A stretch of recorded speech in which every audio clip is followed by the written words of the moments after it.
This is absolutely one of the most suffocating probability, defying and visceral pages in the history of naval warfare. This is not just a story about steel colliding with gunpowder. It is a tale of a supreme high-stakes gamble of intellect, intuition, and absolute violence taking place in the crushing darkness of the deep sea. Close your eyes for a moment and imagine the depths of the Pacific Ocean in 1940, for there is no light here. The pressure is immense enough to crush a human body into a sheet of paper in an instant. Down here, death does not arrive with the blaring of trumpets. It arrives with a monotonous scold rhythmic sound that echoes every few seconds. Ping, ping. That is the sound of a sonar wave slamming against a steel hull and bouncing back. For the dozens of Japanese sailors inside that pressurized to that sound is the Grim Reaper knocking on the door.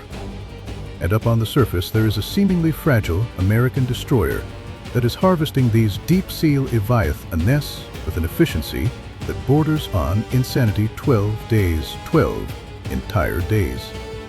This destroyer, the USS England, acted like a butcher possessed by some mysterious force on a hellish defensive line in the Pacific.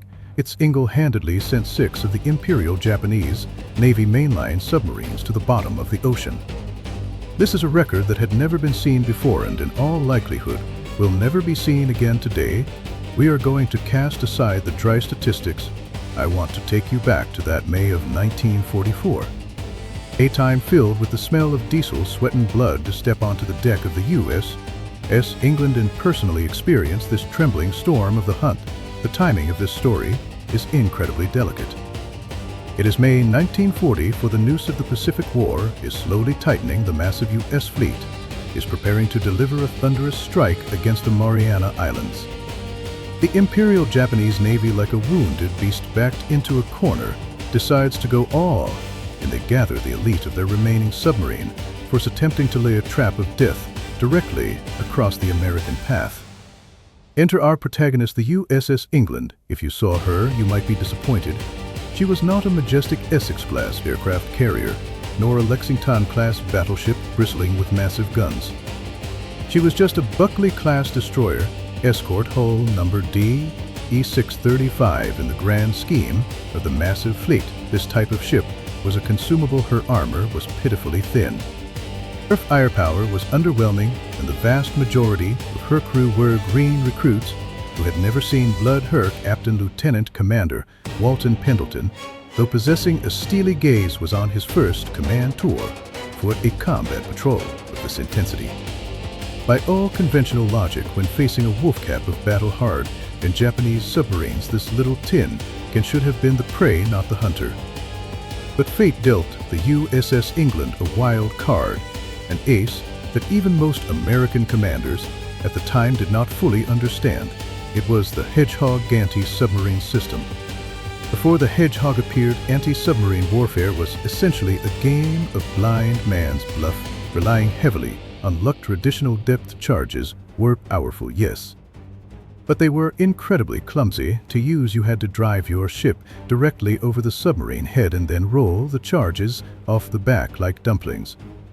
The charges took time to sink. The explosion relied on a preset depth. The most fatal flaw was that when you accelerated to rush over the submarine, the noise of your own propellers and the turbulence of the water would render your sonar completely deaf in those critical few minutes of the attack.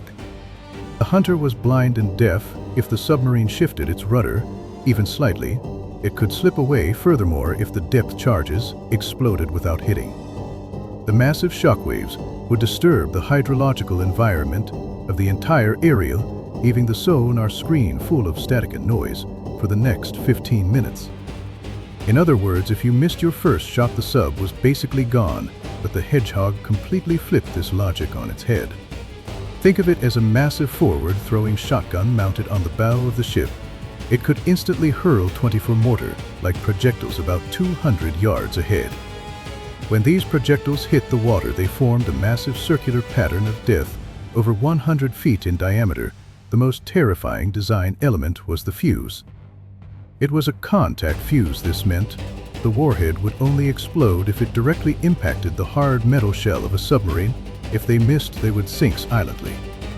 At the bottom of the ocean, no noise, no sonar interference, no warning to the Japanese. The hunter could act like a cat playing with a mouse, continuously aiming, correcting and firing again. But if you heard an explosion, it meant one thing: a direct hit for a submarine. An explosion directly against the hull was catastrophic. There was no chance of survival on May 19, 1940, for in the waters north of the Solomon Islands, the curtain rose on this massacre. It was 1:50 in the morning, and the ocean was as black as ink inside the USS England sonar room, the quietest yet most oppressive place on the ship. The sonar operator pressed the headphones tight against his ears, eyes bloodshot, staring at the glowing green screen. Suddenly, a clear echo broke the dead silence.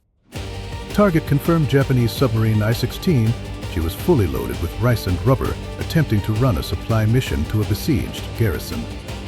General quarters. The shrill alarm instantly tore through the tranquility of the England crewmen, sprang from their bunks and rushed to battle stations.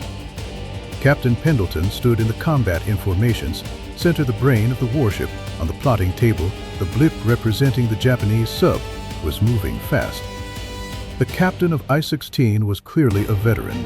He sensed the killing intent from the surface and began frantically changing depth and course. Trying to shake off this persistent shadow, the first attacked 24 Hedgehogs, shrieked into the air and splashed into the water. Seconds of dead silence followed.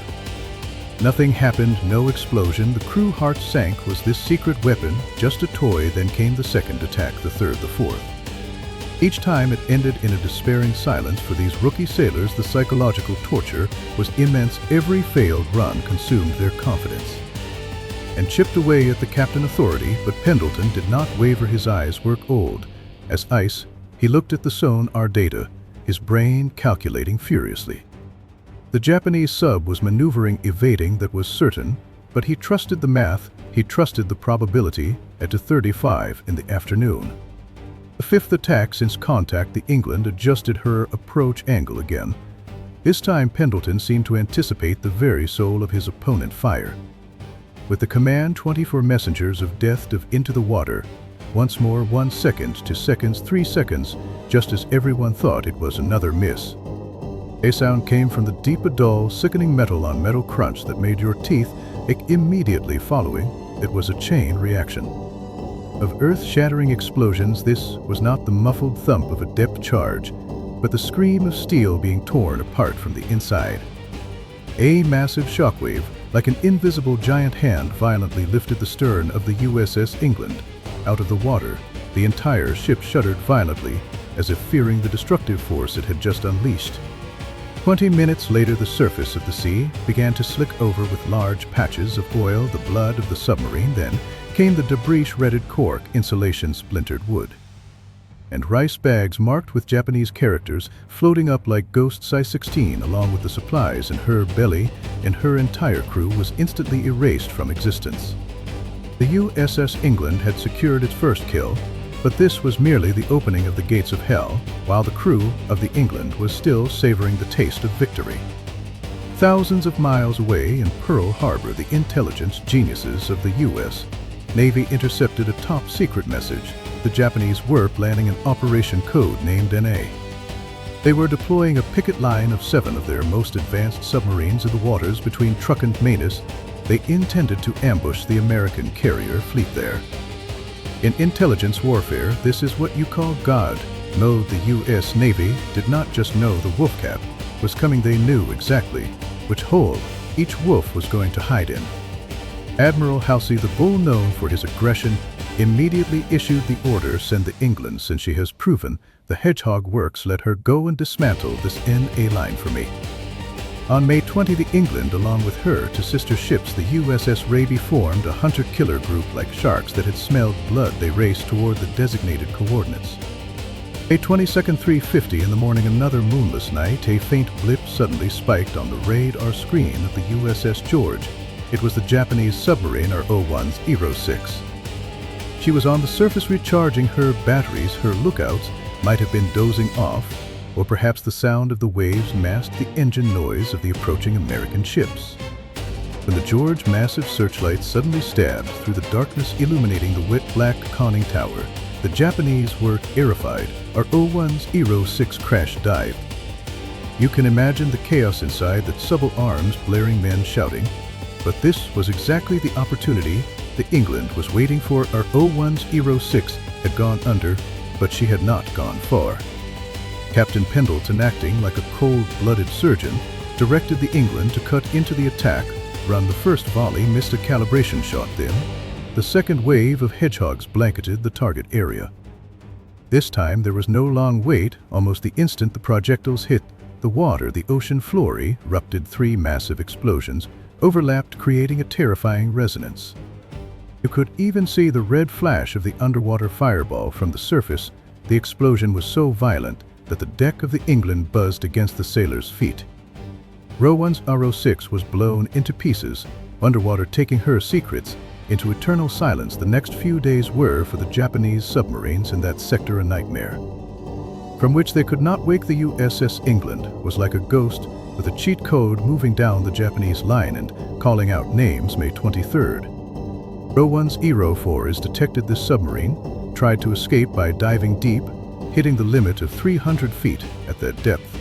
The hull is already under immense pressure. Any external damage is fatal. The England's sonar locked onto her, jaws tight. No matter how she turned, the ship of death above shadowed her every move. Finally, the Hedgehogs fell again. A muffled, thunderous detonation announced the end of Rowan's Hero. For May 24th, Rowan-16 tried to fight back. She executed wildly erratic maneuvers underwater, perhaps even trying to set up a torpedo shot. But in the face of the England precision sonar and fire control system, this resistance was pale and futile. Another suspense-free hit. More debris floating on the surface. May 26th, Rowan's Hero-8 did not even survive the first proper attack run. The captain of that submarine likely died wondering why he never heard the splash of depth charges before his ships suddenly disintegrated 5 submarines in 1 week. The efficiency was so high, it made the entire Pacific Fleet do a double take. This was not warfare anymore. This was a slaughter. It was a unilateral execution. The crew of the England had entered a state of near fanatical focus. They were no longer the green recruits. Their faces were etched with confidence, perhaps even arrogance. They felt there was nothing in this ocean that could stop them but war. Always has a lesson prepared for the arrogant. The 6th target, the climax of this 12-day legend, and the hardest fight of them all, was approaching in the early hours of May 30th. The hunter-killer group plopped onto their 6th victim. Rowan's Hero-5, the commander of this submarine, was clearly no amateur. Perhaps he had heard the death screams of his comrades, or perhaps he was simply a tactical genius. Initially, the USS Georgian, USS Raby rushed into attack. They took turns dumping depth charges like they were free, firing Hedgehog volleys one after another. But Rowan's Hero-5 was like a slippery eel. Every single time she managed to slip away at the very last second. The Georgian Raby attacked more than a dozen times, and they missed every single time. This had never happened in the previous battles during the 24-hour chase. This Japanese submarine even audaciously surfaced once to ventilate, as if mocking the incompetence of the Americans. By the morning of May 31st, this game of cat and mouse had lasted a full day. Everyone was exhausted. The captains of the Georgian Raby were beginning to despair. Loitering in the same waters for that long is a tactical taboo. It invites enemy reinforcements. That was when the England, which had been held in reserve, received the order: this area is a mess, you guys go in and give it a try. If you cannot get him, we have to withdraw. Captain Pendleton took command, and he did not order an immediate attack. Instead, he and his tactical officer, Lieutenant Haynes, huddled in the smoke-filled chart room, meticulously studying the movement patterns of Rowan's Hero-5 over the last 24 hours. Amidst the chaotic scribbles, they found a tiny, almost imperceptible yet fatal pattern. They realized that every time the submarine sensed an attack was imminent, like the sound of hedgehogs hitting the water or the screws of a ship bearing down, the Japanese commander did not just run randomly. He had a subconscious habit. He would execute a precise 30-degree hard turn and immediately change depth. It was a reflex action, a move so fast that by the time depth charges sank to him, he was already outside the blast radius. it was a master muscle memory. But in Pendleton's eyes, it was a death warrant. Pendleton decided to gamble. He gambled the ship honor and perhaps the lives of everyone on board. He ordered the England into an attack run, but he did not aim at the current location shown on the sonar. Sir, that is not right. Sonar has him over there, the fire control officer shouted. Questioning the data, no. Pendleton's voice was terrifyingly calm. Aim for the empty spot. Aim where he is going to be. He calculated the predicted position after a 30-degree turn. And the rate of descent, it was a complex dynamic math problem and even more so a psychological gamble if the Japanese commander did not turn this time, or if he turned the other way, the England attack would miss completely and they might never get another chance. Right, full rudder standby to fire. The USS England did not charge directly at the sonar contact. Instead, she swerved strangely to the side. To an observer, it looked like a complete miss, a rookie mistake, but underwater the commander of WWII heard the sound of propellers overhead. The corners of his mouth likely turned up in a cold sneer as he skillfully barked the order hard. Right rudder 30 degrees, emergency dive. He thought he had fooled the stupid Americans once again.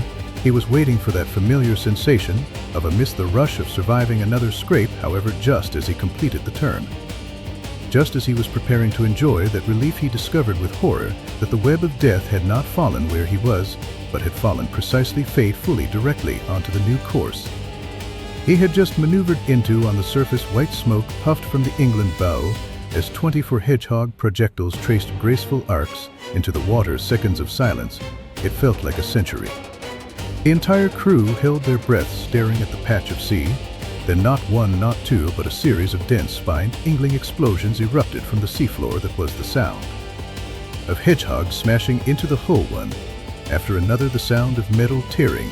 Then came a boom far louder than anything before, a tearing roar like an underwater volcano erupting. WWII 5 internal torpedoes and fuel had sympathetic detonations. The massive release of energy boiled the sea instantly. A colossal pillar of water mixed with black oil and steel fragments shot into the sky. The explosion was so violent that the crew of the England momentarily thought they had been hit by a torpedo. Men were knocked off their feet. WWII 5. The ghost that had plagued the hunter-killer group for a day and a night was reduced to a pile of scrap metal on the ocean floor within minutes of the England taking the shot. 12 days, 6 submarines. The USS England performed a miracle. The achievement was so glorious that Admiral Ernest King, known for his harsh demeanor and hatred of the British, wrote a famous pun in his report: "There will always be an England." It was the highest praise for this little ship. However, war has no fairy tale endings. The hero curtain call is oft unsteeped in tragedy. Only a few months after creating this divine record in October 1940, for the USS England encountered a kamikaze attack. In the waters of the Philippines, a Japanese plane laden with explosives crashed like a madman into the England bridge. The massive explosion instantly engulfed the pilot house. Although the crew fought desperately to save the ship and kept her afloat, the England had suffered a fatal structural wound. With the war nearing its end, the Navy brass made a cold calculation. She would not be repaired. The killer that made the Japanese Navy tremble was towed back to port and sold for scrap.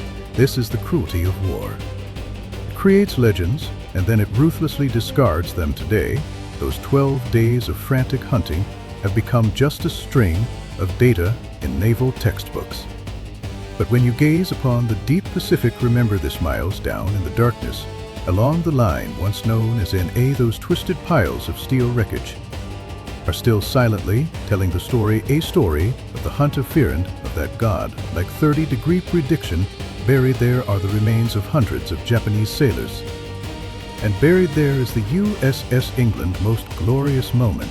It is a story of a small boat defeating giants, and a story of how humans under extreme pressure can push technology and intuition to their absolute limits.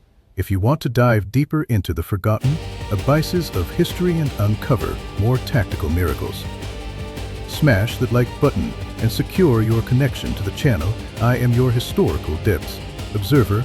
I will see you on the next tide.